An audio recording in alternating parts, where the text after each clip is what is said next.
alimentares e com um aporte de calorias em torno de 1.800 a 2.000 calorias. Então, sem passar fome, se conseguirá fazer uma dieta com perda de peso em torno fisiológico, o que é excelente para a nossa saúde. Então, a primeira atitude a tomar seria procurar um nutricionista, um médico, né, e providenciar a mudança de hábito alimentar, fundamental. Segunda opção, necessária também, hoje não se pensa em regime de emagrecimento sem esta atitude, que é a introdução da prática física diária. Exercício físico. Exercício físico diário, se não diário, pelo menos 150 minutos por semana. Então, essa introdução do exercício, ela tem várias finalidades. Então, uma, além de aumentar o gasto calórico, né, o exercício é muito importante porque ele tem um benefício geral para a nossa saúde e ele acelera o nosso metabolismo, para que a gente queime mais 200 ou 300 calorias por dia. Então, além dessa eficiência do aumentar o nosso gasto calórico, nós vamos ver que o exercício também é fundamental a médio prazo nas dietas, porque o exercício é a única substância que destrói o hormônio anti-emagrecimento. Os nossos telespectadores já viram que depois de 1 ou 2 meses de dieta, nós passamos a ter dificuldade de perder peso.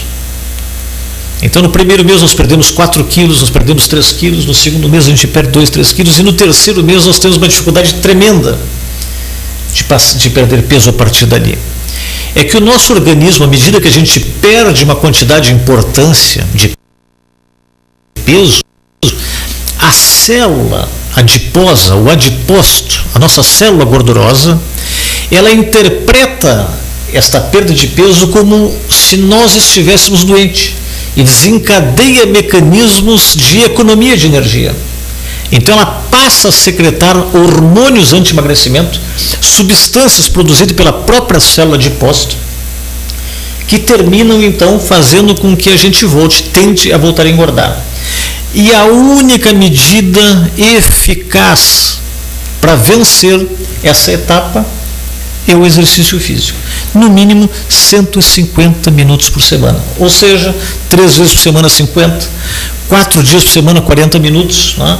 Ou 5 dias por semana 30 minutos. Então o exercício é fundamental. Então vamos ver, nós temos então modificação de hábitos alimentares, que sempre foi uma necessidade das dietas.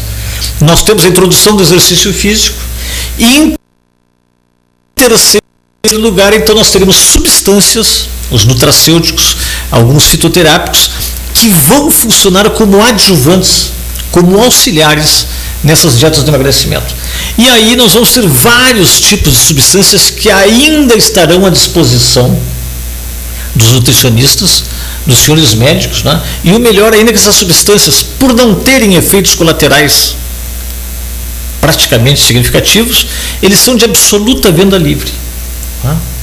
Bom, e tu vai me perguntar assim, mas eu nunca ouvi falar, eu sempre ouvi falar que os médicos terminam a sua prescrição para uma dieta para emagrecer com aquelas anfetaminas, com aqueles remédios controlados, receituário azul. Realmente, esse era o que as pessoas pediam, mas não havendo mais a necessidade, não havendo mais a possibilidade da busca daquele tipo de substância, que era uma substância que tinha riscos, uma substância que mexia com o sistema nervoso central, que nos deixava agressivos, que nos deixava chorosos, que mudava o nosso comportamento,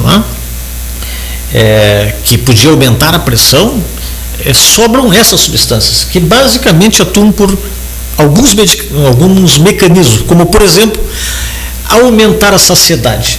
Aumentar a saciedade é fazer com que nós precisemos comer menor quantidade de alimentos.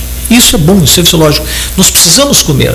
As modernas dietas, elas não são feitas com 700, 800 calorias como chegaram a ser feitas hoje.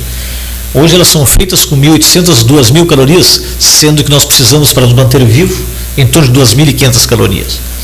Então, hoje não se fazem dietas furiosas.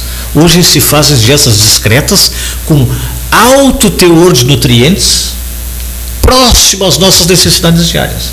Então, essas substâncias que serão usadas, como por exemplo, o princípio ativo extraído da batata, a slendestra, é uma substância que aumenta a saciedade, ou seja, que se nós comermos um pouco e tomarmos essas substâncias que aumentam a saciedade, nós facilmente não sentiremos mais fome. Sim. Então vamos ver, elas não fazem a abolição química da fome, mas elas fazem que com menor quantidade de alimentos a gente esteja satisfeito. Sim. Inúmeras fibras fazem isso também, não é? O glucomannan, a pectina, a gelatina, que sempre teve indicada nas dietas.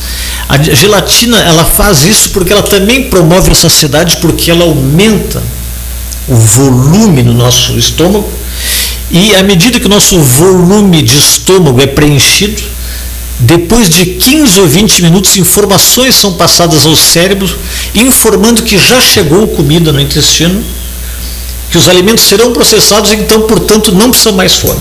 Sim. Então, encher o estômago é uma coisa importante. E nós podemos encher o estômago com fibras, porque as fibras não são absorvidas, elas fazem volume, elas melhoram o nosso intestino, elas têm uma ação só localizada, elas não têm praticamente calorias. Então aquela famosa fibra do camarão, a chamada quitosana, ela absorve em torno de 20 a 30 vezes o volume dela em água, ela faz uma massa no nosso intestino, fazendo com que a gente sinta menos fome. Menos fome. As gelatinas, que eu te disse que também aumentam bastante o volume no estômago, elas são importantes porque elas promovem um acesso a proteínas de alta